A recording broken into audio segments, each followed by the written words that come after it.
हे दोस्तों, ऑथर लोगन यूरी अपनी एक interesting book how not to die alone में एक इंटरेस्टिंग सी स्टोरी शेयर करती है अपने एक दोस्त की, जिसका नाम होता है पॉल। लोगन पॉल नहीं, नॉर्मल पॉल। पॉल एक मिड-20s का लड़का था जो अच्छा दिखता था और उसकी लाइफ काफ़ी सॉर्टेड थी।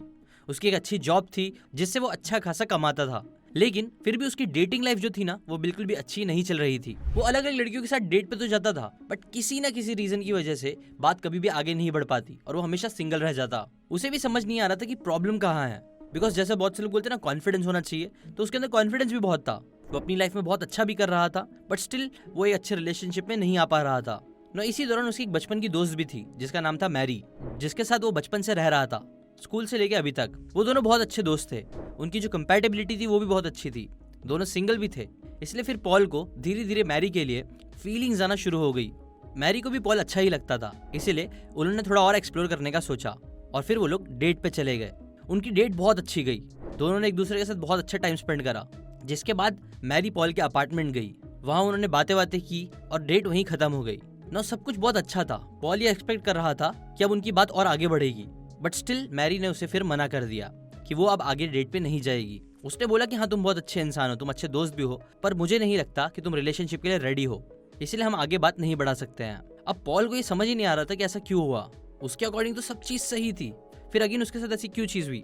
वेल, ऑथर बताती है ना, ऐसा इसलिए हुआ था बिकॉज पॉल का जो अपार्टमेंट का एनवायरनमेंट था ना, वो मैरी को सबकॉन्शियसली ये ट्रिगर कर रहा था कि अगर वो उसके साथ रिलेशनशिप में आएगी तो उसकी जिंदगी भी गंदगी से भर जाएगी।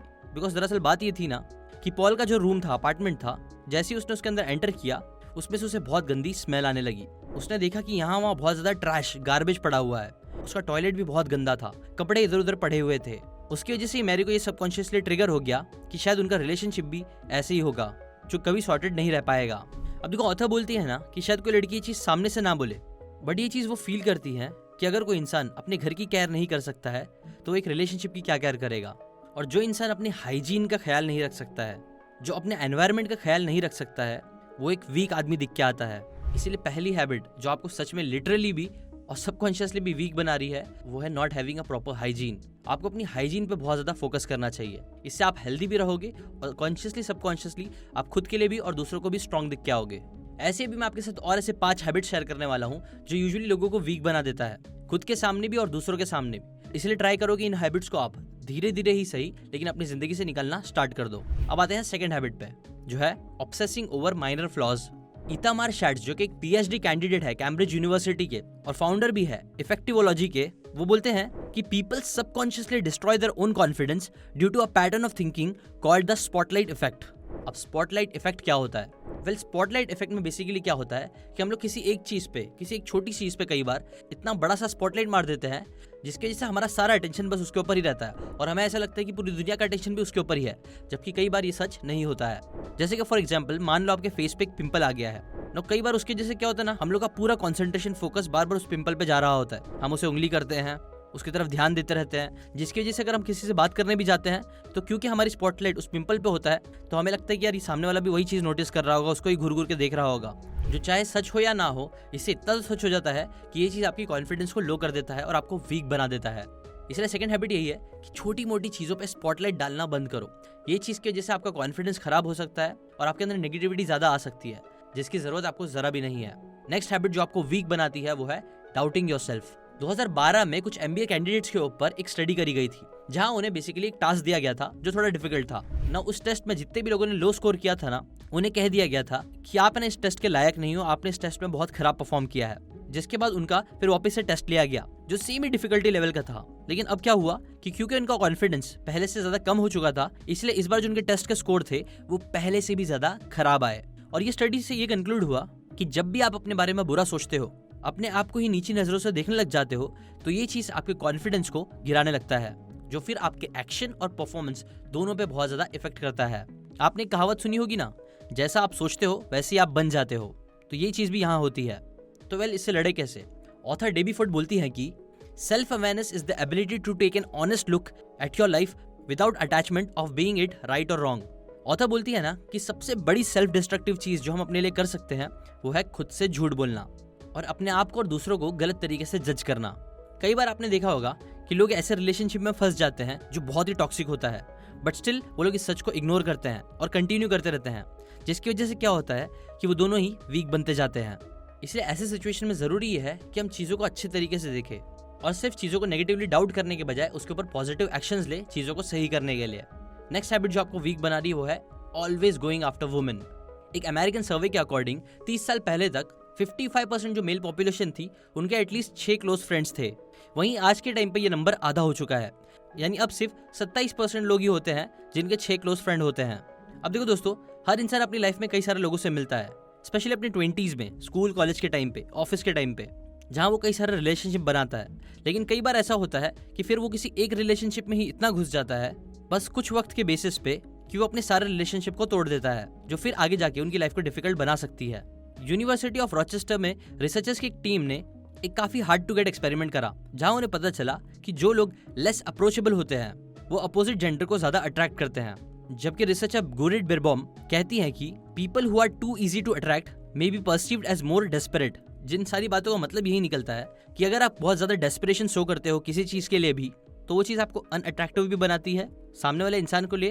प्लस अगर आप ऐसे डेस्परेट रहोगे तो इसके वजह से कई बार आप दूसरे रिलेशनशिप्स भी खराब कर सकते हो, जो चीज आपको लॉन्ग टाइम के लिए सही नहीं होगी। इसीलिए लड़का लड़की के लिए डेस्परेट होने के बजाय आपको क्या करना है कि आपको अपनी लाइफ पे ज्यादा फोकस करना है, अपने पर्पस पे काम करना है, अपनी क्वालिटीज पे काम करना है, जिससे सामने वाले लोग ऑटोमेटिकली आपकी तरफ अट्रैक्ट होने लगेंगे और आप बेटर रिलेशनशिप्स भी बना पाओगे। नेक्स्ट एक बहुत बड़ी गलत हैबिट, बैड हैबिट जो मेंस को वीक बना देती है वो है नॉट हैविंग अ प्लान। दोस्तों मान लो 2 लोग हैं जिन दोनों को ही लद्दाख जाना है और लद्दाख की ऐसी ऐसी चोटियों पे जाना है ना जहाँ पे जाना बहुत मुश्किल है।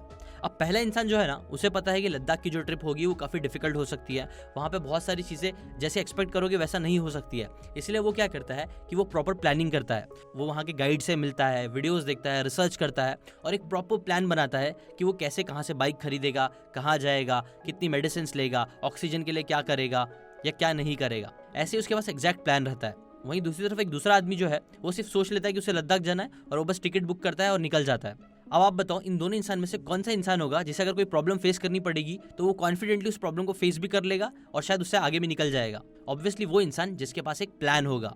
जिसके पास प्लान नहीं होगा उसके साथ कई सारी चीजें गलत हो सकती है जो शायद उसकी जान भी ले ले। एक बार इलॉन मस्क से एक इंटरव्यू में पूछा गया था कि जब आप टेस्ला की शुरुआत कर रहे थे तो क्या आपको कभी ये नहीं लगता था कि अफोर्डेबल इलेक्ट्रिक कार्स बनाना एक इम्पॉसिबल टास्क है, बिकॉज वो आज तक किसी ने नहीं बना पाया था। क्या आपको लगता था कि आप सारे प्रॉब्लम्स को ओवरकम करके अपने गोल्स को अचीव कर लोगे? तो इसके ऊपर इलॉन मस्क ने जवाब दिया कि वो जानते थे कि ये गोल को पूरा करने के लिए कितनी सारी प्रॉब्लम्स आ सकती है, इसलिए उन्होंने कई सारे सोल्यूशंस के ऊपर पहले से ही सोच के रखा था, प्लान बना के रखा था। उन्होंने क्या करा था कि उन्होंने एक एक करके इलेक्ट्रिक कार्स बनाने के प्रोसेस को ब्रेक डाउन करके रखा था कि उसमें क्या क्या प्रॉब्लम आ सकती है और कैसे वो उसे सॉल्व करेंगे। जिसका मतलब बेसिकली आप बोल सकते हो कि इलॉन मस्क ने एक प्लान बना के रखा था, जिसकी वजह से ऐसा नहीं हुआ कि उनको प्रॉब्लम्स फेस नहीं करनी पड़ी, लेकिन still he was more comfortable and more confident कि वो अपने गोल्स को अचीव कर लेंगे, बिकॉज उनके पास एक सॉलिड प्लान था। इसलिए जरूरी है कि आप भी एक सॉलिड प्लान बना के रखो। आपको जो भी गोल्स अपनी लाइफ में अचीव करने हैं उससे रिलेटेड एक प्लान बना के रखो। प्लान परफेक्ट नहीं रहेगा तो कोई बात नहीं, बट प्लान होना बहुत जरूरी है। और इससे रिलेटेड एक कोड भी है कि a good plan violently executed now is better than a perfect plan executed next week. और ऑब्वियसली नो प्लान वालों की तो बात ही नहीं कर रहे कोई, इसलिए ये हैबिट अपने अंदर जरूर रखो अगर आपको वीक नहीं बनना है तो। लास्ट छठी हैबिट जो आपको वीक बना सकती है वो ये है कि not taking care of your self. Winchester medical centre health network की एक रिसर्च के अकॉर्डिंग हम अपने 18 ईयर्स से लेके 28 ईयर्स की एज तक अपनी हेल्थ लाइफ के प्राइम में होते हैं, जहां आप बोल सकते हो कि हमारी बॉडी ना बेस्ट तरीके से परफॉर्म कर रही होती है। 20s ही वो टाइम होता है जब आप अपनी बॉडी को सबसे बेस्ट फेज में ला सकते हो अच्छे से। बट कई सारे लोग क्या करते हैं कि इस बेस्ट फेज में वो सबसे वर्स्ट चीजें करने लग जाते हैं, जहां वो अपनी हेल्थ, अपनी बॉडी की जरा भी केयर नहीं करते हैं। वो हमेशा जंक फूड खाते रहते हैं, प्रॉपर हाइजीन मेंटेन नहीं करते हैं, कई सारे गलत आदतों में पड़ जाते हैं, जिसकी वजह से उनका जो ये सबसे स्पेशल टाइम है वही उनका वर्स्ट टाइम बन जाता है, जो आने वाले फ्यूचर के लिए उन्हें मेंटली और फिजिकली बहुत ज्यादा वीक बना देता है। देखो 20s के बाद क्या होता है ना, यूजुअली लोगों का मसल मास भी कम होने लग जाता है। 30 साल की एज के बाद से हर 10 साल में मसल मास जो होता है ना वो 3 से 8% तक कम होने लग जाता है। चेहरे पे व्रिंकल्स आना स्टार्ट हो जाते हैं, कई लोगों के हेयर लॉस भी होना बहुत ज्यादा स्टार्ट हो जाते हैं, जो सब डायरेक्टली इनडायरेक्टली लोगों को वीक फील भी कराता है और वीक बना भी देता है। इसलिए बहुत जरूरी है कि इस एज में आप प्रॉपरली अपना ख्याल रखो, प्रॉपर फूड, प्रॉपर न्यूट्रिएंट्स अपनी बॉडी को दो, प्रॉपर एक्सरसाइजेस करो, जो सब आपको एक्चुअल में एक स्ट्रॉन्ग इंसान बनाएगा। अब ये जितनी भी बातें मैंने आपको बताई है वो ये सारी बुक्स की हेल्प से लेके बताई है। अगर आप चाहते हो कि मैं ऐसी बुक्स की समरी आपको फ्री में देता रहूं तो चैनल को सब्सक्राइब करके बेल आइकन जरूर दबाना। मैं हर संडे आपके लिए ऐसी बुक समरीज लेके आता रहूंगा। और खत्म करने से पहले एक चीज, अगर आप लोग कंटेंट क्रिएटर बनने में इंटरेस्टेड हो तो मैंने आपके लिए एक फ्री मिनी कोर्स बनाया है जो आप जाके देख सकते हो, लिंक डिस्क्रिप्शन में दी हुई है। एक गूगल फॉर्म की लिंक है, वो फॉर्म जब आप भरोगे तो आपको एक एक्सक्लूसिव टेलीग्राम ग्रुप जो है उसकी लिंक मिलेगी, वहां से जाओगे तो आपको वहाँ पे वो फ्री कोर्स भी मिल जाएगा। प्लस वहाँ पे मैं आपको अपडेट्स भी देने वाला हूँ, बताने वाला हूँ कि कैसे आप मेरे साथ डायरेक्टली जुड़ के सीख सकते हो कंटेंट क्रिएट करना, और कई सारी अमेजिंग अपॉर्चुनिटीज आपको मिल सकती है वहाँ पे, इसलिए वो ग्रुप को जरूर ज्वाइन करना। अभी के लिए बस इतना ही। थैंक यू सो मच आप जो इन वीडियोस को लाइक करते हो, अच्छे अच्छे कमेंट्स डालते हो, शेयर करते हो इस वीडियो को व्हाट्सएप पे बाकी सभी लोगों के साथ। थैंक यू सो मच जो आप इस कम्युनिटी के मेंबर बने हो। अभी के लिए बस इतना ही, मिलते हैं नेक्स्ट वीडियो में, बाय बाय।